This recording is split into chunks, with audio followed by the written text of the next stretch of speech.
हर किसी को तो प्रेम वाला काम मिल ही नहीं सकता और काबिलियत भी नहीं हो सकती। हर किसी को नहीं मिलता यहाँ प्यार। नहीं मिल सकता है, सही में मिल सकता है। नहीं, क्यों मिल सकता है? नहीं मिल सकता। सब अपने प्यार का ही काम करने लगे, दुनिया कैसे चलेगी, है ना? खूब टिकट कटाया, जाता हूँ, कमाता हूँ, भोगता हूँ और घर वालों को खिलाता हूँ, यही कर रहा हूँ और उनके भविष्य के लिए जोड़ता हूँ। इतनी बड़ी दुनिया है, उसकी नीयत क्या है?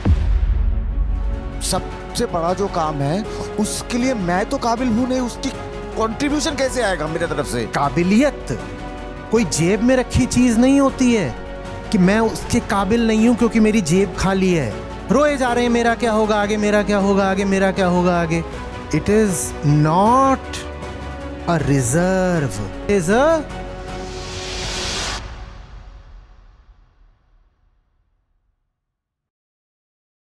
नमस्कार आचार्य जी। एक बात की क्लियरिटी चाहिए थी। आप बोलते हैं कि मतलब काम तो प्रेम होना चाहिए। अ, अब आजीविका भी तो कोई चीज होती है। मतलब हर किसी को तो प्रेम वाला काम मिल ही नहीं सकता और काबिलियत भी नहीं हो सकती। तो मेरे डिफरेंस तो कैसे गाना करें? बजना शुरू हो जाता है। हर किसी को नहीं मिलता यहाँ प्यार नहीं मिल सकता है, सही में मिल जिंदगी। सकता है। नहीं, क्यों मिल सकता है? नहीं मिल सकता। खुश नसीब है वो जिनको है मिली ये बाहर। कितने आपने ये फिल्मी गाने सुने कि वो आपके आध्यात्मिक सिद्धांत बन गए? ये कहां से आपने पकड़ा कि हर किसी को नहीं मिलता यहाँ प्यार जिंदगी में? आजीविका भी तो चलानी है। सब अपने प्यार का ही काम करने लगे, दुनिया कैसे चलेगी, है ना? खूब टिकट कटाया,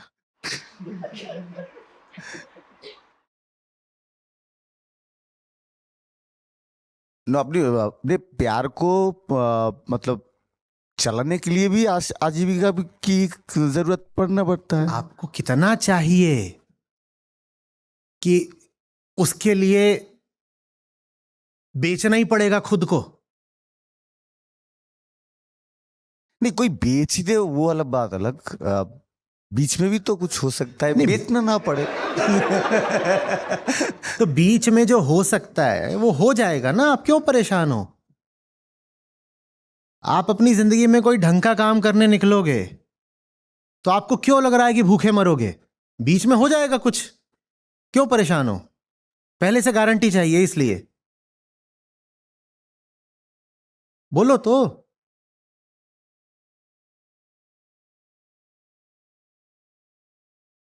आप यहां सब बैठे हो, आप लोगों ने संस्था को कुछ डोनेट तो करा होगा, करा है ना?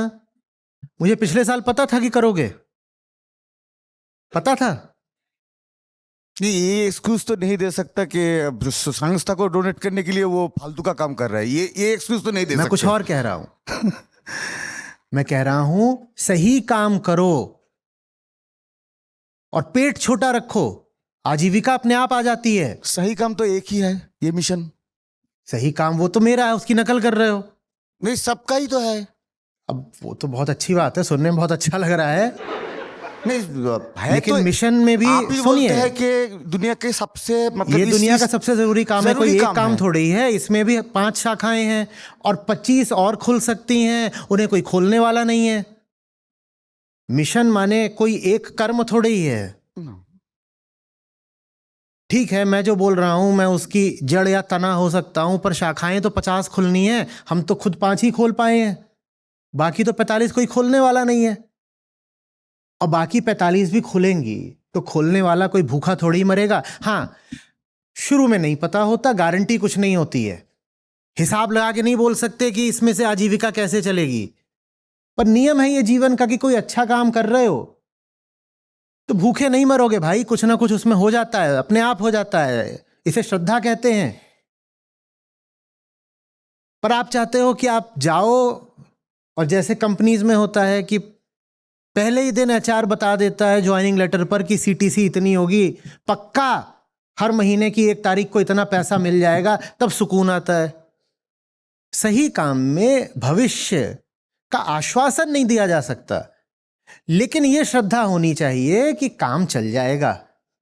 और जब आप की पहली वरीयता काम होता है, कामना नहीं, तो वैसे भी पैसा बहुत चाहिए नहीं, क्योंकि पैसा आप काम के लिए नहीं, कामना के लिए मांगते हो।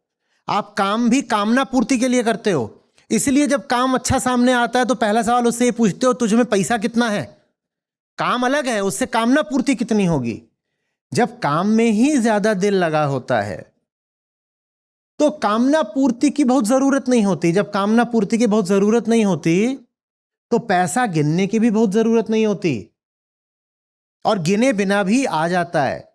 कब आएगा, कितना आएगा, ना हम जानते हैं, ना हमें जानने की जरूरत है, क्योंकि हमारा दिल तो काम में है। और काम अगर अच्छा है तो काम से ही प्रार्थना कर लेंगे कि हमने तो अपनी जिंदगी तुझको दे दी, अब हमारा पेट भी तू चला दे। कुछ हमने तेरे लिए किया, थोड़ा सा तू हमारे लिए भी कर दे। ये ना हो कि पेट और जो शरीर के साधारण खर्चे होते हैं वो इतने हावी हो जाएं कि हमें काम से समय चुराना पड़े। ये काम से ही प्रार्थना कर लो अपने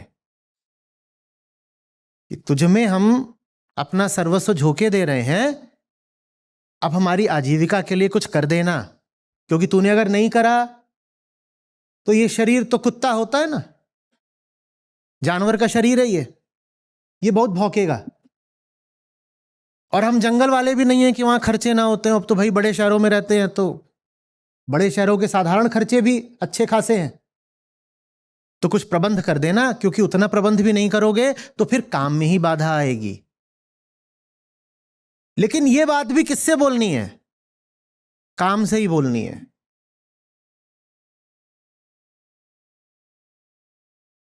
आप जहां खड़े हो वो दिखाई दे रहा है, और यह भी दिखाई दे रहा है कि इस बेबसी के पीछे ईमानदारी भी है।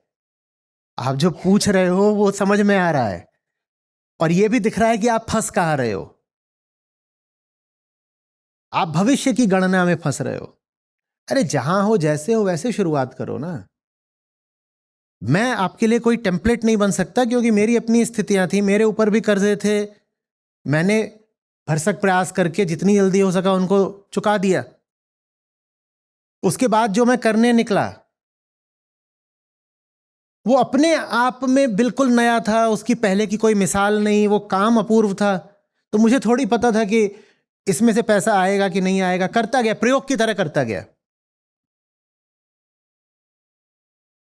काम शुरू हो गया था द्वैत लाइफ एजुकेशन, उसके 5-7 साल बाद भी यही बोलता था कि एक्सपेरिमेंटल है, प्रयोग है, क्योंकि पता ही नहीं था अगले दिन का।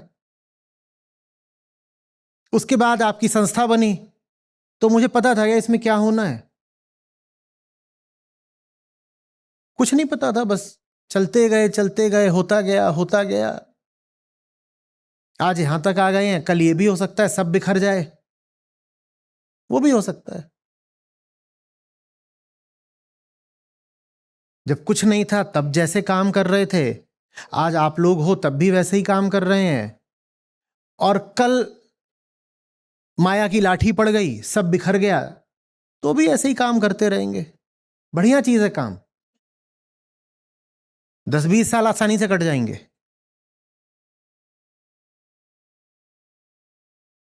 फिर आप कह रहे हो कि संस्था का काम दुनिया का सबसे ऊंचा काम है। अरे तो भाई सीढ़ी का इस्तेमाल करो ना, आप जहां पर भी हो उससे एक पायदान ऊपर का तो काम पकड़ो। मत कहो कि सीधे जमीन से आसमान पर कैसे आ जाएं, पर जमीन से कोई सीढ़ी तो लगाओ। जहां हो वहां से तुलनात्मक, रिलेटिव रूप से तो ऊपर उठो। इतना तो कर सकते हो ना, कि वो भी बहुत कठिन है।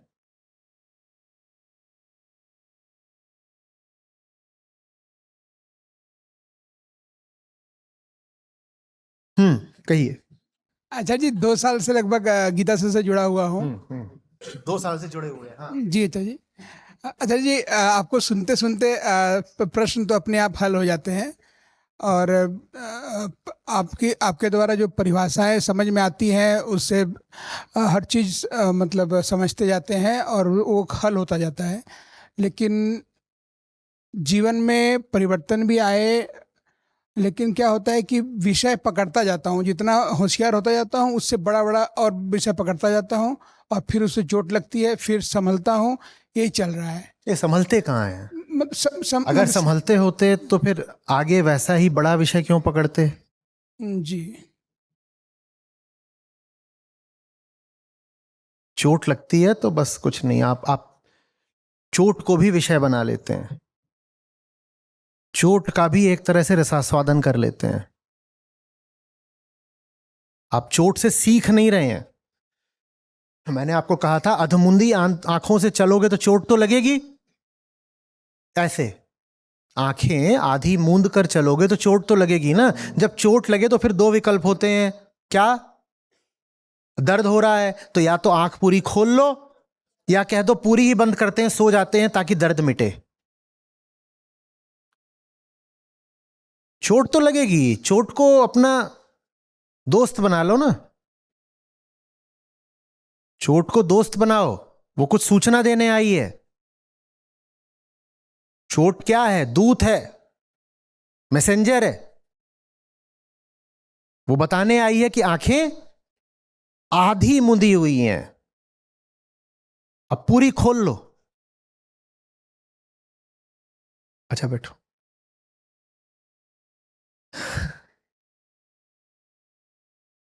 देखिए, एक सिद्धांत है, समझिएगा।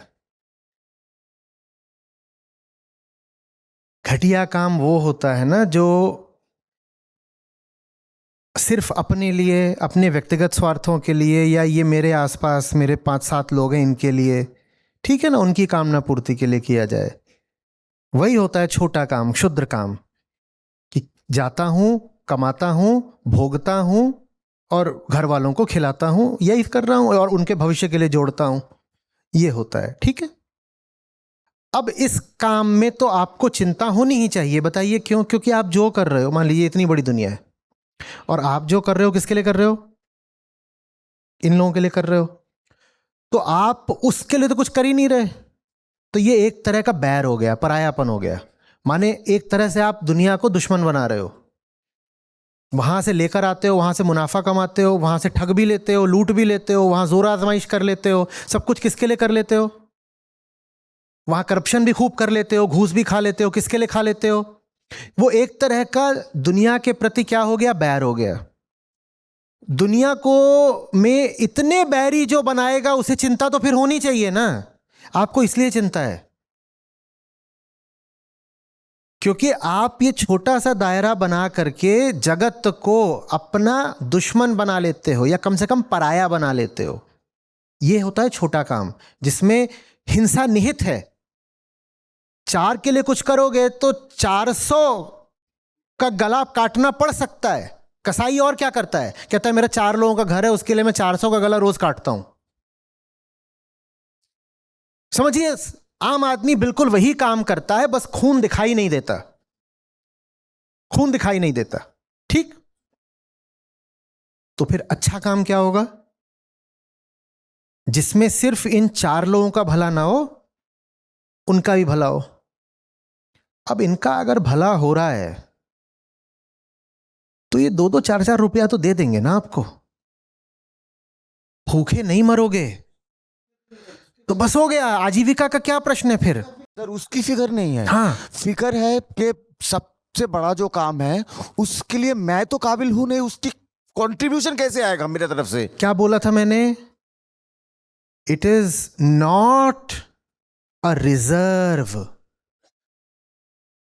इट इज, सुनिए, इट इज अ रिजॉल्व। काबिलियत कोई जेब में रखी चीज नहीं होती है कि मैं उसके काबिल नहीं हूं क्योंकि मेरी जेब खाली है।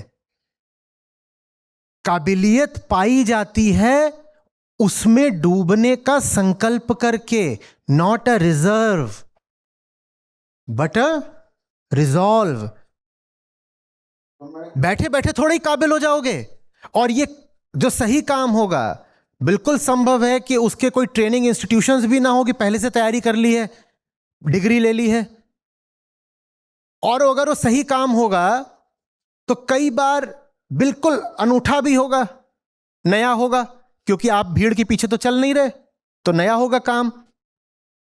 तो उसकी आप पहले से ट्रेनिंग कहां से पालोगे? उसके लिए आप पहले से काबिलियत कैसे विकसित कर लोगे? उसमें तो आप यही कहोगे ये जरूरी है तो कर रहा हूं, करते करते सीख भी लूंगा।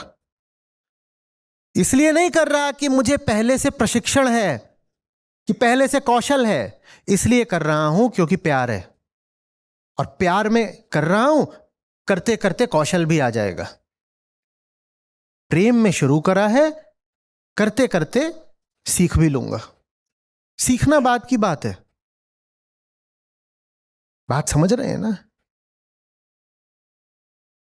सही काम सार्वजनिक होता है।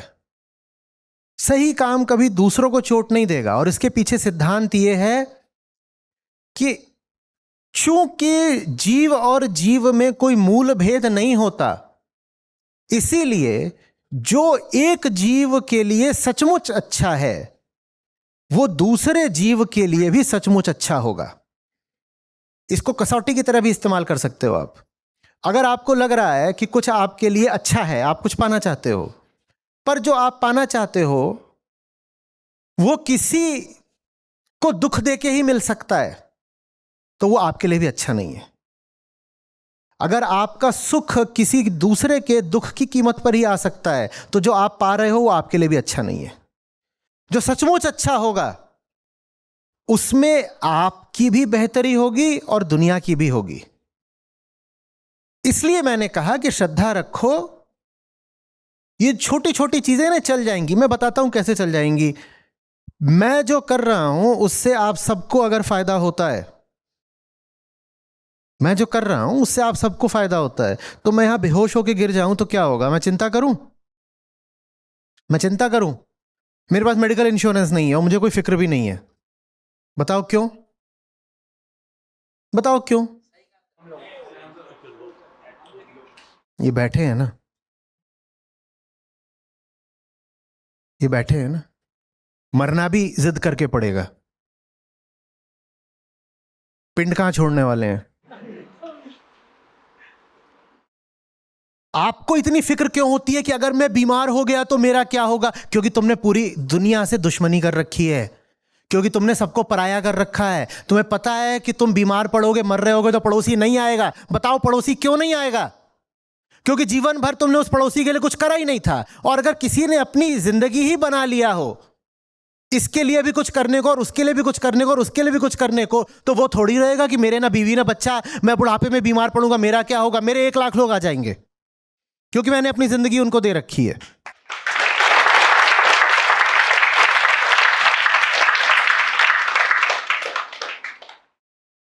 पर आपको यह भरोसा कभी नहीं आने वाला।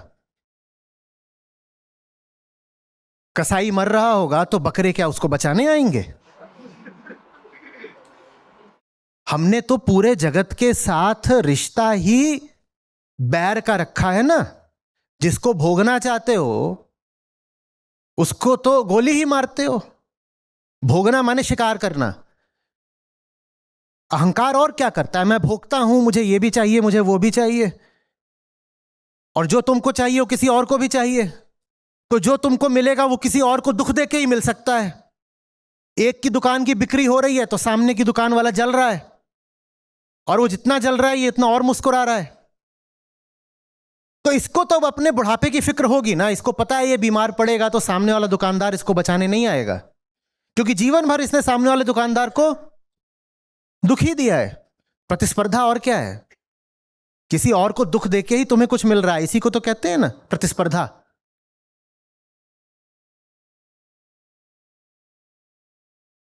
बात आ रही है समझ में? अरे जैसे इस मिट्टी ने पैदा करा है वैसे ही इस मिट्टी के हो जाओ, मिट्टी संभाल लेगी। इतना मत परेशान हुआ करो अपने भविष्य के लिए। क्यों परेशान हो रहे हो? हां, सबको पराया कर दोगे, जो अहंकार का काम है, मैं पृथक हूं और दुनिया अलग है, तो परेशान होना पड़ेगा। अपने आप को सौंप दो जिंदगी को। जिंदगी तुम्हें, मां ऐसे ही नहीं बोलते प्रकृति को, वो तुम्हें पैदा कर सकती है ना, तो वो तुम्हें पाल भी सकती है।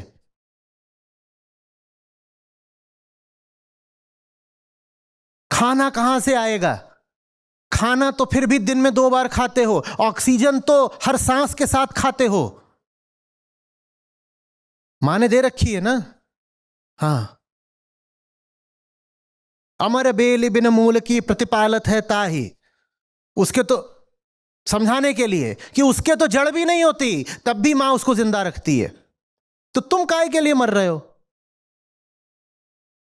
रोए जा रहे हैं, मेरा क्या होगा आगे, मेरा क्या होगा आगे, मेरा क्या होगा आगे। दुनिया में कोई भी पक्षी, पशु,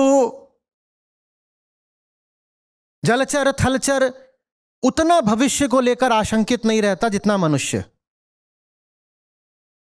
वो पक्षी उड़ रहा है, वो भी दिन का ही इंतजाम करता है अधिक से अधिक, 1 हफ्ते आगे का नहीं करता। ऊंट रखता है कुछ पानी, पर वो भी उतना ही रखता है जितना शरीर में आ सकता है, उसके आगे वो थैला बांध के नहीं चलता। चींटी भी शक्कर का एक ही दाना ले जाती है, उसे भी भविष्य की बहुत चिंता नहीं है, क्योंकि उन्होंने, सबने अपने आप को मां के सुपुर्द कर रखा है। हो जाएगा, जैसे पैदा हुए हैं ऐसे ही आगे चल भी लेंगे, बशर्ते जिंदगी से बैर न ठान लें। हम जिंदगी से बैर ठानते हैं, हम 4 को अपना बनाकर बाकी दुनिया को पराया बना देते हैं। और जिनको पराया बनाओगे उनके सामने कांपोगे ही। क्यों तुमने पराया बनाया सबको? क्यों बनाया?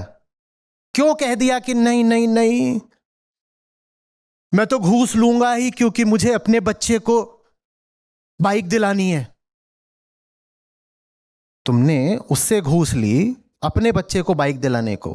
क्यों किया तुमने ये? अब तुम रोगे, अब तो हमेशा चिंता में रहोगे, अब तुम्हें दहशत बैठी रहेगी कि मेरा क्या होगा, क्योंकि तुम्हें पता है कि तुमने दुनिया के साथ बुरा करा है, तुम्हें कोई नहीं आएगा बचाने।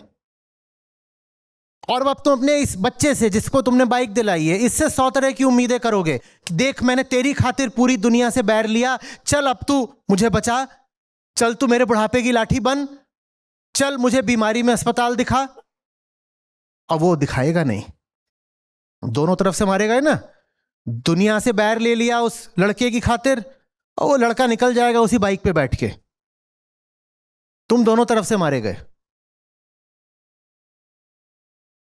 कुछ ऐसा करो, कुछ ऐसा करो कि तुम्हें जिंदा रखना दूसरों की जिम्मेदारी बन जाए। बढ़िया।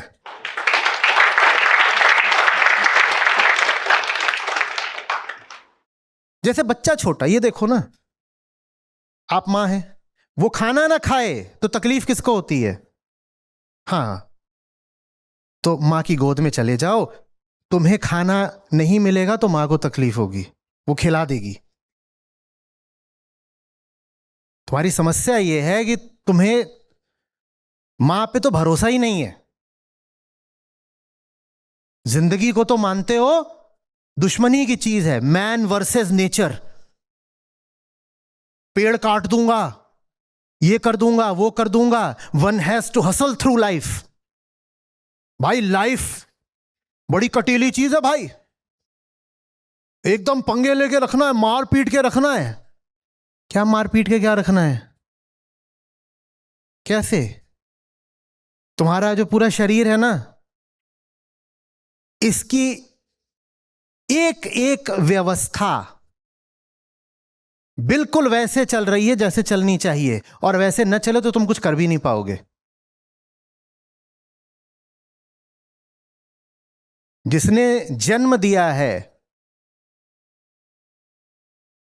उसने फेफड़े बिल्कुल ऐसे बनाए हैं कि अनुकूलित रहें हवा के दबाव से। 760 mm mercury atmospheric pressure, right? ठीक। और सोचो, फेफड़े अलग किस्म के होते तो क्या होता?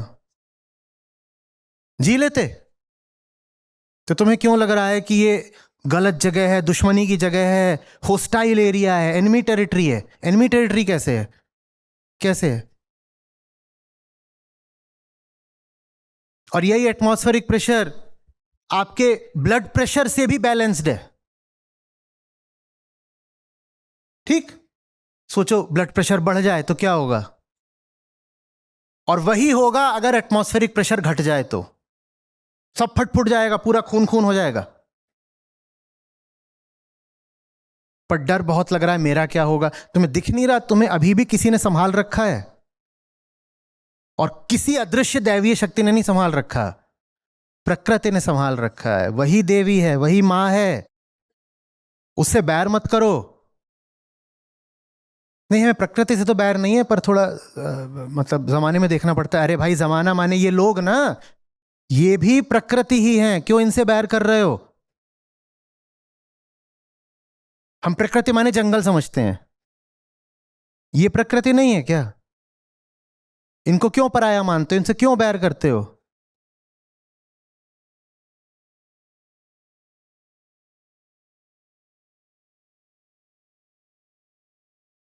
कलकत्ता में हूं, स्वामी विवेकानंद वो जब सेवा की बात करते थे तो सेवा माने समझ रहे हो क्या बोलते थे? बोलते थे कि परमहंस के शिष्य बोलते थे मां की सेवा तो करनी ही है ना, और मां की सेवा ऐसे ही होगी कि बच्चों की सेवा करो। मां अपने बच्चों से अभिन्न है, तो मां की और किसी तरीके से सेवा हो ही नहीं सकती। कैसे होगा? बच्चों की सेवा करो।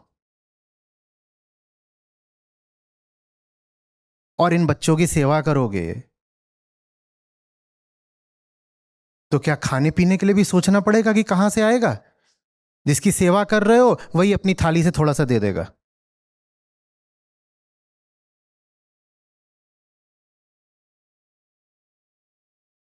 आ रही है बात समझ में?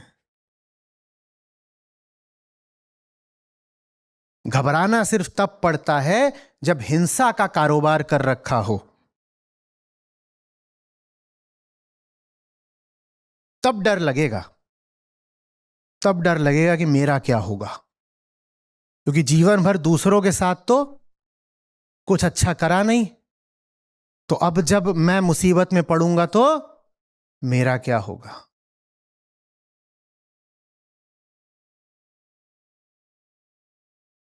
अजय जी प्रणाम आपको। मेरा ऐसे क्वेश्चन का जवाब जो है, आप जो पहले जो सज्जन बैठे हुए उनको दे रहे थे तो मुझे मिल गया, लेकिन मेरा क्वेश्चन यही था कि हम आम आदमी कैसे निष्काम कर्म से, निष्काम भाव से कर्म कर सकता है इस जगत में। नहीं, निष्काम होकर कर्म करा नहीं जाता। निष्काम कर्म तो जब हो रहा होता है तो पता भी नहीं चलता कि निष्काम हो। हाँ, जब सकाम होते हो तो कामना पता होती है कि मेरी कामना इसलिए कर रहा हूं। निष्काम कर्म तो ऐसे ही है जैसे झरना बह रहा है। झरना बह रहा है, उसमें आपको तो कुछ विशेष अनुमान, अनुभव, अंदाजा भी नहीं होगा कि ये निष्काम है। मतलब स्पॉन्टेनिटी आप बोल रहे हैं? Spontaneity born of realisation. Born of realisation. Born of realisation. आप उसकी खुशी नहीं ले पाओगे कि देखा अभी मैंने निष्काम कर्म करा, चलो 2 पॉइंट्स दो, +2 करो, +2 करो। ये नहीं हो पाएगा, आपको पता ही नहीं चलेगा। जब आप निष्काम हो तो आपको नहीं पता चलेगा। Thank you, thank you, thank you. नमस्ते आचार्य जी। जैसे कुछ देर पहले, अरे आप हैं कहाँ पर? हाँ, जैसे आचार्य जी कुछ देर पहले उन्होंने प्रश्न में आपके मिशन के, मतलब हमारा सबके मिशन पे बात की। मेरा हिंदी थोड़ी सी खराब है, तो जैसे बात की, तो जैसे आपने अपने जीवन में एक्सपेरिमेंट करते करते ये काम तक पहुँचे हैं, ऐसे सबको ही अपने जीवन में एक्सपेरिमेंट करते करते ही तो पहुँचना है। क्या मैं सही समझ रही हूँ? क्योंकि ये आपका मिशन है, आप यहाँ तक एक्सपेरिमेंट करते करते पहुँचे हैं, लेकिन मोटिवेटेड एक्सपेरिमेंट नहीं होना चाहिए। मोटिवेटेड नहीं होना चाहिए। मोटिवेटेड नहीं होना चाहिए, ठीक है ना? उदाहरण के लिए अमृत की तलाश, कह रहे एक्सपेरिमेंट करने गया हूं। कहां पर? दारू की दुकान में। क्योंकि अमृत होगा आचार्य जी के पास, पर मुझे तो खुद ही एक्सपेरिमेंट करना पड़ेगा ना। ये मोटिवेटेड एक्सपेरिमेंट है। बोले पहली बात तो मुझे वो नहीं करना है जो वो कर रहे हैं, क्योंकि वो उनकी जिंदगी है। वो अपने अनुभवों से यहां पहुंचे हैं, मैं अपने अनुभवों से पहुंचूंगी। पर देखो तो कि तुम अनुभव लेने भी कहां गए हो। कह रहे हो यहां पर 18 अलग अलग तरह के ब्रांड हैं, मैं सबके साथ एक्सपेरिमेंट करूंगी। अरे जो एक्सपेरिमेंट भी करता है, आप जा रहे हो कहीं पर कुछ नया करने, तो वो भी पहले कहते हैं कि जाओ लिटरेचर सर्वे करके आओ। उसका क्या मतलब होता है कि पहले ही जो कुछ इसमें हो गया है उसका भी तो लाभ उठा लो, उसका भी तो लाभ उठा लो। ये थोड़ी कहोगे ना ना ना ना ना ना ना। आचार्य जी ने भले ही बता दिया हो कि कामना का खेल क्या है, अहंकार क्या होता है, माया क्या होती है, पर मैं तो एक्सपेरिमेंट करूंगी। और एक्सपेरिमेंट सारे कहां करूंगी? वहां दारू की दुकान में। ये मोटिवेटेड एक्सपेरिमेंट है, ये एक्सपेरिमेंट नहीं है, ये कुछ और चल रहा है। कि ऐसे बिना जाने कैसे त्याग सकते हैं? तो आज सैल्मन, कल हिल्सा। आचार्य जी ने कहा था मानो नहीं जानो। है ये एक्सपेरिमेंट नहीं है, ये कुछ और है।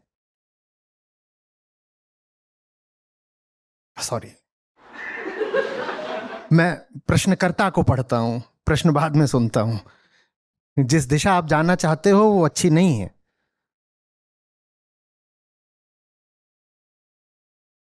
एक्सपेरिमेंट भी बहुत नियतों से करे जाते हैं।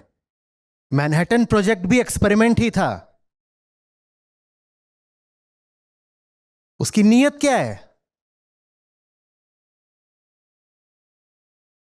नीयत भी तो सबसे पहले देखनी पड़ेगी ना।